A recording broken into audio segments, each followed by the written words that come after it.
Welcome back to the Kernel. This is a tutorial for how to hold the yarn in your left hand for crochet projects. This is a tutorial for right-handed crocheters. We're going to start with our hook gripped in our right hand as shown and our left hand spread with the fingers out as shown here. Take your yarn over your pinky, back around your pinky, and over your pointer finger like this. You'll see that when I close my fingers, my pinky and the finger above, I'm not able to pull the yarn through, but when I open the fingers, the yarn slides through nicely. This is how you'll control the gauge of your crochet project, as you don't want your yarn to be too loose. Once again, come over your pinky, back around your pinky, and up over your pointer finger. When holding the fingers together, the yarn stays tight, and when opened, the yarn pulls through nicely.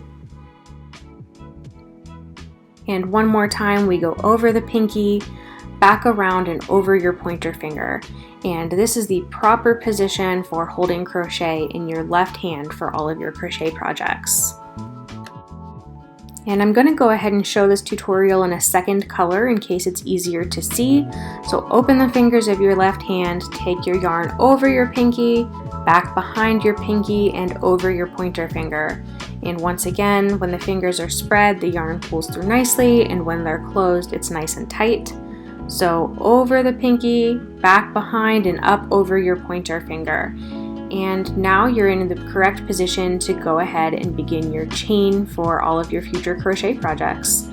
If you have any comments or questions, leave them below and make sure to subscribe for more crochet content. Thanks for watching!